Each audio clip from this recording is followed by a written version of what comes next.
ये कहानी है त्रेता युग की। रांची शहर, जो आज झारखंड में स्थित है, नाग नागिन और नागमणि का रहस्य त्रेता युग का समय था। रांची झारखंड के विशाल और घने जंगल, अपनी रहस्यमयी शांति और अद्भुत प्रकृति के लिए प्रसिद्ध था। इन गहरे वनों की मिट्टी में ऐसी ऐसी गुप्त शक्तियां छिपी थीं जिनका ज्ञान न मनुष्यों को था, न ही किसी तपस्वी को। इन्हीं घने जंगलों के बीच एक प्राचीन भूमिगत शिव मंदिर था। कहते हैं इसी मंदिर में एक दिव्य नागमणि स्थापित थी और आज भी है, जो रात के अंधकार को भी चंद्रमा से अधिक चमकाती थी।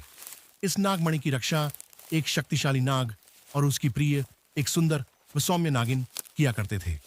दोनों का प्रेम इतना पवित्र था कि स्वयं देवगण भी उस बंधन को आशीष देते थे। नाग नागिन का पवित्र प्रेम था।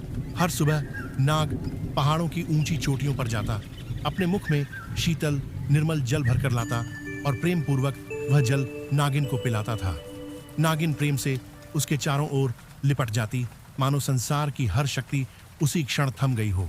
उनका प्रेम ही उनकी ताकत था और वही एक दिन उनकी सबसे बड़ी परीक्षा भी बना। खतरा शुरू हुआ। मनुष्यों की गलत धारणा से एक दिन कुछ ग्रामीण लकड़ी खोजते हुए नाग को मुंह में पानी भरकर नागिन के पास जाते देख बैठे।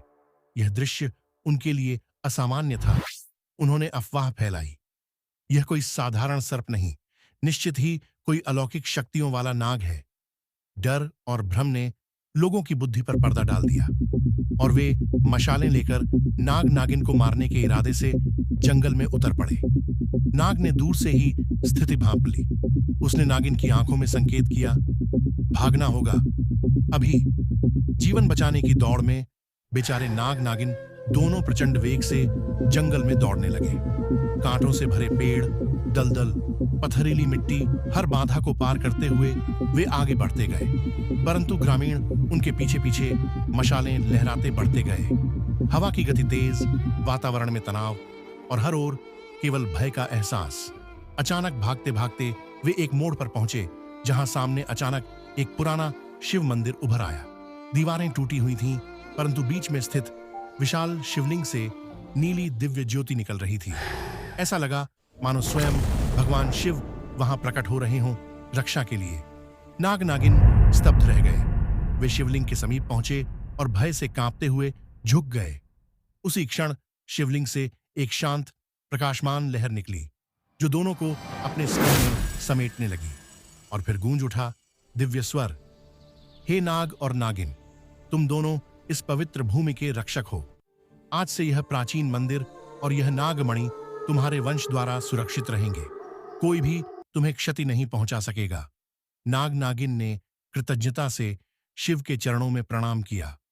भूमि के नीचे छिप गया मंदिर। समय के साथ साथ वह प्राचीन मंदिर धीरे धीरे धरती के भीतर समा गया।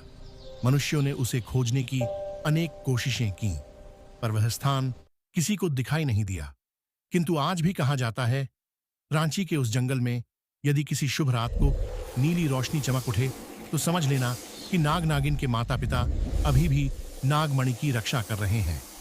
उनका वंश आज भी शांत, अदृश्य धरा के अंदर बसे उस दिव्य मंदिर की रखवाली करता है। अगर आपको ये सच्ची घटना पसंद आई तो कमेंट में हर हर महादेव जरूर लिखें। साथ में अपने माता पिता के लंबी उम्र के लिए नाम ही सिर्फ लिखें। आपका संदेश महादेव तक अवश्य पहुंचेगा।